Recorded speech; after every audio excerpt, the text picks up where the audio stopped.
Student इससे पहले जो मैंने आपको वीडियो क्लिप भेजा है उसमें मैंने आपको ये बताया कि ये जो क्वेश्चन इससे पूछा हुआ था कि डिस्प्लेसमेंट की वैल्यू उसका आंसर क्या होगा जब काइनेटिक और पोटेंशियल एनर्जी इक्वल होंगे, तो मैंने आपको शॉर्टकट ये बताया था।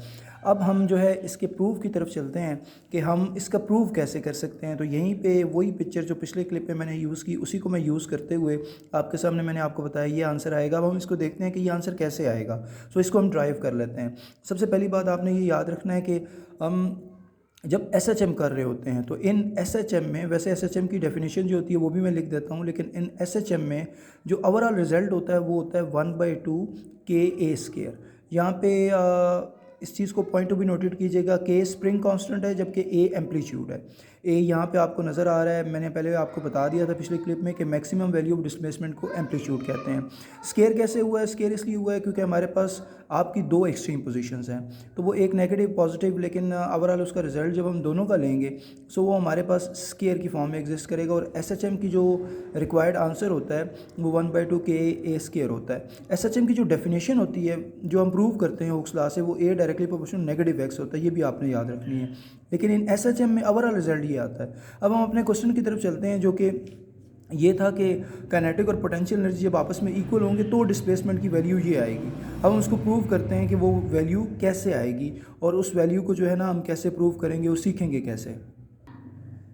एसएचएम में जो ओवरऑल फॉर्म होती है 1/2 के ए स्केयर होती है। अब अगर एसएचएम में हम बात करें कि काइनेटिक और पोटेंशियल एनर्जी का सम क्या होता है, sum of kinetic and potential energy किसके इक्वल होता है। सो बेसिकली इन दोनों को मिलाएंगे तो काइनेटिक एनर्जी और पोटेंशियल एनर्जी वो बेसिकली क्या बना के हमें देगी, एसएचएम। सो ये वही होगी जो एसएचएम है और वो हमारा आंसर क्या है, 1/2 के ए स्केयर।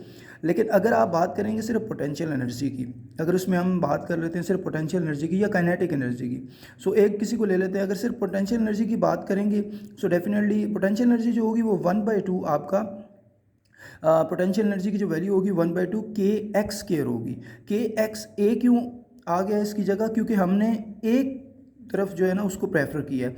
मेन हमने जो है ना सिर्फ अगर आप बात करें फॉर एग्जांपल यहाँ पे एक्सट्रीम पोजीशन पे, तो यहाँ पे डेफिनेटली आपको पता है पोटेंशियल एनर्जी मैक्सिमम होगी और यहाँ काइनेटिक एनर्जी। सो अगर हम पोटेंशियल एनर्जी की यहाँ पे या यहाँ पे बात करेंगे तो एक की ये होगी, ओवरऑल दोनों की जो है ना वो ए स्केयर होगी, क्योंकि फिर उसमें मैक्सिमम वैल्यू ऑफ डिस्प्लेसमेंट आ जाएगा। अब अगर हम देखें काइनेटिक प्लस पोटेंशियल एनर्जी का सम ये है और इसको हम कह देते हैं कि ये हमारी जो है वो इक्वेशन, आप इसको कोई नाम दे दें, फॉर एग्जांपल 1 कह देते हैं। तो अगर काइनेटिक प्लस पोटेंशियल एनर्जी का ये होता है और हमें जो गिवन है वो ये है कि काइनेटिक और पोटेंशियल एनर्जी